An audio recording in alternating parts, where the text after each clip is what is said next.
আচ্ছা একটা কথা বলেন তো, আপনি 5 ওয়াক্ত নামাজ 1 ওয়াক্ত কাজা করেন না, এটা ধরো 1 ওয়াক্ত নামাজও আপনার কাজা হয় না। 30টা রোজা, একটা রোজাও আপনি নষ্ট করেন নাই। আপনি বলতে পারবেন আপনার জীবনের সব গুনাহ মাফ হয়ে গেল? কখনোই না। কথা বলেন।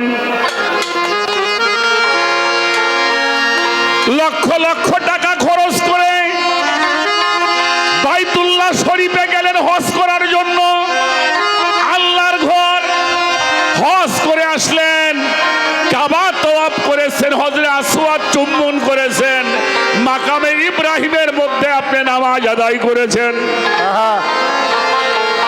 বলতে পারবেন আপনার জীবনের সব গুনাহ মাফ হয়ে গেছে? হ্যাঁ, তাহলে কথাটা কেমন হইল? এত কিছু করলাম, আল্লাহ বলে না এই কথা। আল্লাহ মাফ করলে করতে পারে, কিন্তু এটা করলে আপনার জীবনের সব গুনাহ মাফ হয়ে যাবে এরকম ডিক্লিয়ার কোনো কথা আমি পাই নাই। যদি কেউ পান তাহলে বলবেন। তবে আল্লাহ বলেছেন যত পাপ করো লা তাকনাতু মির রাহমাতিল্লাহ, তোমরা আমার রহমত থেকে নিরাশ হইও না। সুবহানাল্লাহ, সুবহানাল্লাহ। আমার রহমত থেকে নিরাশ?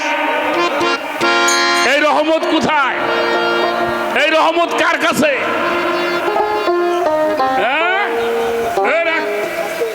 আল্লাহর কাছে।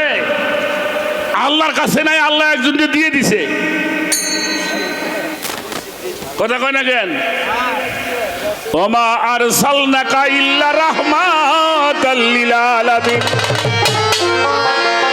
তাহলে উনি হইলেন রব্বুল আলামিন, আর রহমতের মালিক হইলেন রাহমাতাল লিল। কথাটা কি বুঝাইতে পারতেছি নাকি? এবার আসেন, এমন কোন ইবাদত নাই করলে আপনার জীবনের সব গুনাহ মাফ হয়ে যাবে, এটা আল্লাহ ক্লিয়ার আমাকে বইলে নাই। কিন্তু আল্লাহ একটা কথা বলছে, একটা ইবাদত যদি কেউ করো, আমি আল্লাহ ওয়াদা করলাম, জবান দিলাম তোমার সাথে তোমার জীবনের সমস্ত গুনাহগুলি আমি আল্লাহু গাফুরুর রহিম সব গুনাহগুলি মাফ করিয়া দিব।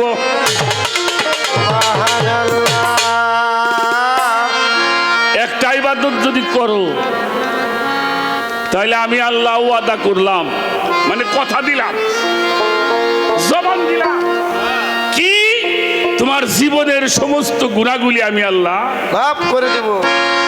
কুলিন কুনতুম তুহিব্বুনাল্লাহি ফাত্তাবিউনি ইউহিব্বুকুমুল্লাহ ওয়া লা ইয়াগফির লাকুম যুনুবাকুম আল্লাহু গাফুরুর রহিম। আমার ইবাদত করো, আমাকে ভয় করো, আর কেউ যদি আমারে পাইতে চাও তোমরা আমার রাসূলকে বেশি করে মহব্বত করো। সুবহানাল্লাহ, সুবহানাল্লাহ বলবেন না? সুবহানাল্লাহ। কারে মহব্বত করতে কয়? রাসূলকে। ইবাদত করতে কয় কার? ভয় করতে কয় কারে? ভালোবাসতে কয় কারে? কেউ যদি আমার রাসূলকে মহব্বত করে, ভালোবাসে, আমি আল্লাহ জবান দিলাম, ওয়াদা করলাম, কথা দিলাম, তোমার জীবনের সব গুনাহগুলি আমি আল্লাহ মাফ করিয়া দিব। সুবহানাল্লাহ। সেই রাসূলকে চিনতে হলে মুর্শিদ লাগবে। সেই রাসূলকে চিনতে হইলে কি লাগবে? মুর্শিদ লাগবে। অর্থাৎ নবুয়তের যুগে, নবীদের সময় নবীরা যে দায়িত্ব পালন করেছেন, বেলায়েতের যুগে পীর মুর্শিদ ওলি আল্লাহ, আমার রফসা বাবা, আল্লাহর ওলিরা, আমার বিল্লাল বস্তান, আমার আজিজুল শাহ বাবা, আমার সদরউদ্দিন বাবা, এরাও সেই দায়িত্বই পালন করে থাকে। তারে ভালোবাসো, হ্যারে পায়ে যাবা। আমি কিন্তু আমার বাপের কথা বলি নাই, কোরআন বলছি। লা ইলাহা ইল্লাল্লাহ, লা ইলাহা ইল্লাল্লাহ। 1000 বছর বইয়া ডাক পারবেন, কাজ হবে? কাজ হইব?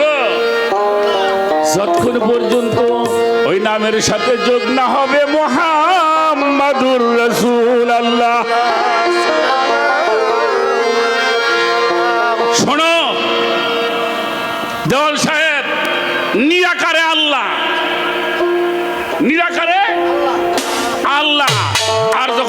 হয় তখন হয় মুহাম্মাদুর রাসূলুল্লাহ রাসূলুল্লাহ। যখন আকার হয় রূপ হয় ওলি আল্লাহ, আকার হয় মুর্শিদ। এই জন্য কোরআন শরীফের মধ্যে বলে দিয়েছেন অমা ইউদুলেল ফালানে তাজিদ আলাহুম ওলিয়াম মুর্শিদ মুর্শিদা। এ জায়গায় গেলে সেই নামটা তোমারে শিখাই দিব। একবার নাম নিলে যত পাপ সারে, সাধ্য কি মানুষ আর তত পাপ করে। আহা সাধকের একটা গান আছে না রে, এই যে সারে বলো খুদা রসুল হতে নয় যোদা ভজন পথে মুর্শিদ। ভজকারে সারা জীবন ভইরা যদি একেবারে পোলাও রান্না করে হাঁসে ডাক করে হাঁস খাইয়ে যা, এই কুত্তে খাইয়ে যা, এই মুরগি খাইয়ে যা, খাইব। ওর একটা নাম আছে আর একটা ডাক আছে, ওই ডাকটা যে জানে হ্যাঁ ডাকে আল্লাহ সরাসরি হাজির হয়ে যায়। সুবহানাল্লাহ। বুঝাইতে পারলাম নাকি? এই জন্য আগে ভালোবাসা শেখো কার কাছে?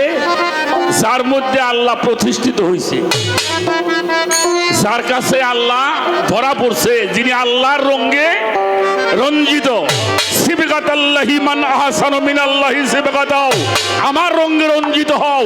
যিনি আল্লাহর রঙে রঞ্জিত হয়, আল্লাহর গুণে গুণান্বিত হয়, আল্লাহর সিফাতে মুত্তাসির হয়, আল্লাহর নূর তাজাল্লিতে মুতাজাল্লি হয়, তখন ওই মানুষটার হাতটাও আল্লাহর হাত, পাওটাও আল্লাহর পাও, চোখটা, আল্লাহর, দেহটা, আল্লাহর, কানটা, আল্লাহর। এ রাখ রাখ রাখ। বাবারা বিরক্ত হন নাকি? বিরক্ত হন? বিরক্ত হইলে কমু না। আচ্ছা পীর সাহেবরাও কয়, বড় বড় ওয়াজের মাঠেও আমরা শুনি যে মায়ের পায়ে চুমে দিলি ভরে, ওই চুমাটা কোন জায়গায় দেয়? জান্নাতের দরজার মধ্যে চুমে দেয়। শোনেন না এটা?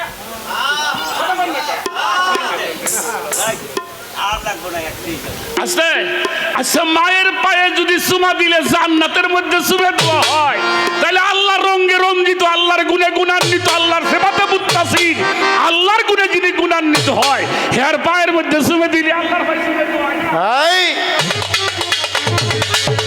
কি চুমে দেওগে গুণে মাফ হয়ে যাবে।